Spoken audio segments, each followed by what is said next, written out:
Bismillahirrahmanirrahim. Alhamdulillahi rabbil alamin. Allahumma salli wa sallim ala sayyidina Muhammadin miftahi babi rahmatillah adada ma fi ilmillah, salatan wa salaman daimaini bidawami mulkillah wa ala alihi wa sahbihi wa man walah, amma ba'du. Hadirin yang dimuliakan Allah Subhanahu wa taala, keberuntungan untuk kita semuanya yang di pagi hari ini kita semuanya bisa hadir dan berkumpul bersama-sama di tengah tempat-tempat yang penuh dengan keberkahan ini. Insyaallah kita pulang dari majelis ini kita membawa keberkahan untuk diri kita, untuk keluarga kita, dan untuk bangsa ini semuanya insyaallah. Amin amin ya rabbal alamin. Fas'aadah manuta kullaha biqtifahum bakhat man qad ra'ahum aw ra'a man ra'ahum. Sesungguhnya keberuntungan itu tergantung dengan peneladanan kita kepada orang-orang yang saleh. Maka sungguh beruntung mereka yang memandang orang yang saleh atau mereka yang memandang orang yang saleh. Dikatakan dalam sebuah athar, inna akhira hadhil ummah la yasluhu illa bima saluha bihi awaluha. Sesungguhnya umat di generasi yang terakhir ini tidak akan menjadi baik kecuali dengan perkara-perkara yang telah menjadikan baik umat-umat daripada generasi yang awal dulu. Kalau zaman sekarang banyak orang yang bertanya, kita mau ikut ulama yang bagaimana? Kita mau mengikuti Habib yang bagaimana? Maka majlis ini adalah jawabannya. Kalau Anda mau mengikuti, mau mencari seorang guru, maka pilihlah guru seperti yang diteladankan jalannya oleh Habib Alwi bin Segaf As-Segaf.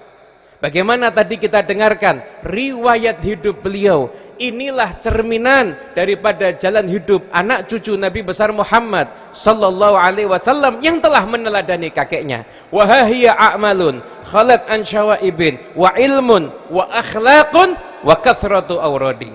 Inilah amal yang tulus, enggak ada tendensi apa-apa. Ilmu, akhlak, dan berbanyak wirid-wirid dan kebiasaan-kebiasaan yang bagus. Bagaimana tadi kita dengarkan manaqib Al-Habib Alawi, luar biasa. Kami juga pernah mendengarkan kisah bahwasanya dulu Al-Habib Alawi bin Segaf ketika menyaksikan banyak pekerja yang ada di kota Pasuruan itu, ketika kerja auratnya terbuka. Maka beliau bukan datang kemudian bawa dalil, ini haram, enggak cuma begitu. Beliau datang bawa solusi. Beliau datang, beliau kasih celana yang menutup aurat. Kemudian setelah itu beliau nasihatin, kalau kamu kepengen rezeki kamu berkah, kerjanya pakai ini. Anda bisa bayangkan itu. Ini orang yang dakwah dengan sesungguhnya semacam ini. Dakwah itu bukan apa yang kita terima, tapi apa yang kita berikan untuk umat. Itu yang hakikatnya dakwah. Dan ini sudah diteladankan oleh Habib Alawi bin Segaf As-Segaf. Oleh karena itu pilihan kita, kalau kita bisa menjadi orang yang meneladani beliau, maka insya Allah kita termasuk orang-orang yang beruntung. Namun apabila kita tidak bisa meneladani beliau secara ideal, jadilah kita orang yang mencintai dan berusaha untuk mengikuti beliau sebisa mungkin. Karena orang yang mencintai dan berusaha untuk mengikuti beliau, maka dia juga termasuk tergolong menjadi orang-orang yang akan mendapatkan keberuntungan. Memang kalau mengikuti beliau secara ideal itu susah, tapi dengan kita mencintai dan meneladani sebisa kita, maka di situ kita akan mendapatkan keberkahan.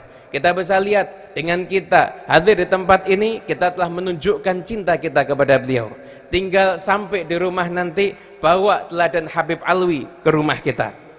Hidupkan rumah-rumah kita dengan mengenal orang-orang yang soleh, dengan melazimi amalnya orang-orang yang soleh. Jadilah kita bukan hanya kita mengikuti jalannya Habib Alwi, dan kita insya Allah juga menjadi orang yang menghidupkan daripada jalannya Habib Alwi.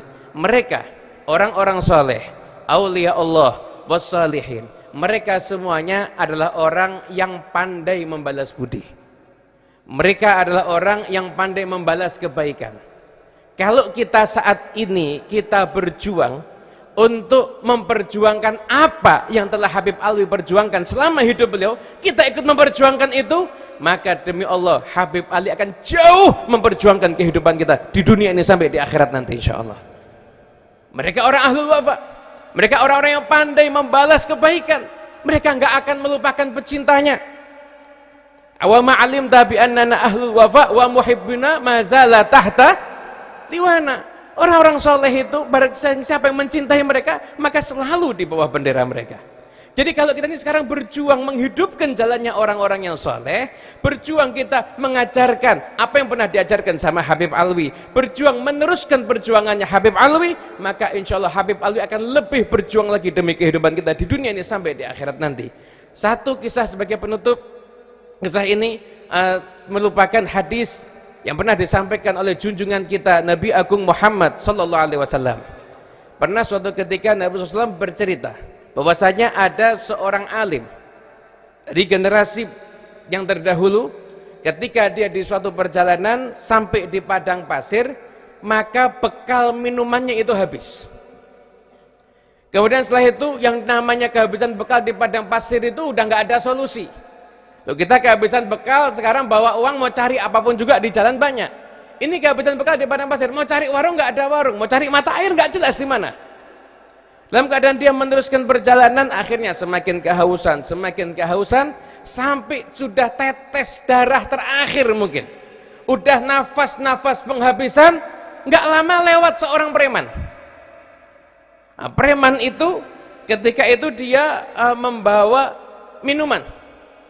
Preman ini lewat, kemudian preman ini lihat, ini kalau minuman saya kasih ke orang alim ini, orang alimnya hidup, saya yang nggak hidup, saya mati. Tapi kalau ini minuman saya minum, saya hidup, orang alimnya mati. Akhirnya preman ini berpikir, Anda bisa bayangkan ya, premannya zaman dahulu aja itu mesti hormat sama para ulama. Itu premannya zaman dulu itu mesti hormat sama para ulama. Bagaimana sekarang ini banyak orang yang ngakunya berpendidikan tapi lisannya kotor, suka mencaci maki para ulama yang nggak sepaham dengan dirinya. Ini preman nih zaman dulu nih premannya, ketika lihat ini ada ulama kondisinya terdesak ini, akhirnya ya udah dah, ini ulama kalau hidupnya untuk amal saleh, aku kalau hidupnya nambah maksiat, lebih bagus air saya kasihkan ke dia. Akhirnya airnya dikasihkan ke orang alim tadi, orang alimnya terima, orang alim tuh nggak tahu kalau preman tuh nggak bawa bekal lagi mungkin, premannya jalan dan akhirnya mati kehausan dan orang alimnya hidup. Akhirnya tetap berdakwah, tetap mengajarkan kepada umat kebaikan, sampai akhirnya ketika takdir masing-masing mendapati ajalnya, kemudian ketika mereka nanti dihisab oleh Allah Subhanahu wa taala, maka si preman tadi karena dilihat amalnya itu banyak yang buruk sehingga dia harus diseret masuk ke neraka. Sedangkan si orang alim tadi karena amalnya bagus, maka dia dikawal malaikat untuk diantarkan ke surga. Dalam proses dikawalnya orang alim tadi oleh malaikat menuju surga dan diseretnya preman ke neraka tadi, proses yang bersamaan si preman itu lihat si ulama tadi. Si preman itu berteriak, ya fulan, ya syekh, memanggil.